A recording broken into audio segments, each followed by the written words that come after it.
আর এক ফোনে বাংলা এবার আমাদের নজর রাখতে হচ্ছে ওয়েদার আপডেটের দিকে, কারণ কিছুটা বাড়লো কিন্তু দক্ষিণবঙ্গের তাপমাত্রা। দক্ষিণবঙ্গ জুড়ে ভোরে হালকা কুয়াশা, আর আগামী 2 থেকে 3 দিন কুয়াশার দাপট বজায় থাকবে। কলকাতার এই মুহূর্তে সর্বনিম্ন তাপমাত্রা রয়েছে 18 ডিগ্রির কাছাকাছি। কিছুটা বাড়লো দক্ষিণবঙ্গের তাপমাত্রা। দক্ষিণবঙ্গ জুড়েই ভোরের দিকে হালকা কুয়াশা, আগামী 2 থেকে 3 দিন কুয়াশার দাপট বজায় থাকবে। কলকাতার সর্বনিম্ন তাপমাত্রা রয়েছে 18 ডিগ্রির কাছাকাছি। আমাদের সঙ্গে রয়েছেন আমাদের প্রতিনিধি বিশ্বজিৎ সাহা, বিস্তারিত বলবে। বিশ্বজিৎ, উত্তর এবং দক্ষিণবঙ্গ মিলিয়ে কেমন ওয়েদার থাকবে?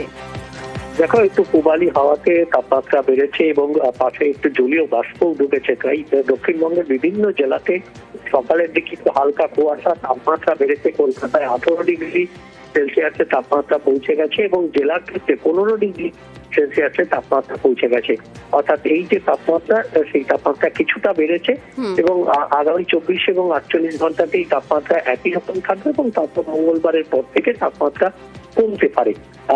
আবহাওয়াবিদ অনুমান করছেন যে আগামী শুক্র শনিবারের মধ্যেই তাপমাত্রা 2 থেকে 3 ডিগ্রি অর্থাৎ কলকাতায় 15 ডিগ্রি সেলসিয়াসে নেমে যেতে পারে এবং জেলার ক্ষেত্রে 11 ডিগ্রি সেলসিয়াসে নেমে যেতে পারে, এমন অনুমান করছেন। উত্তরের দিকে কেমন থাকবে ওয়েদার? উত্তরের দিকেও একই রকম আবহাওয়া, তবে একটা পশ্চিমী ঝঞ্ঝা ঢুকছে, আর এই পশ্চিমী ঝঞ্ঝা যখন পাস করবে তখন হয়তো আবহাওয়ার একটু বদল হতে পারে। তবে আপাতত উত্তরবঙ্গেও দার্জিলিং এ 7 ডিগ্রি সেলসিয়াস তাপমাত্রা এবং মালদাতে 18 ডিগ্রি সেলসিয়াসের ঘরে তাপমাত্রা রয়েছে।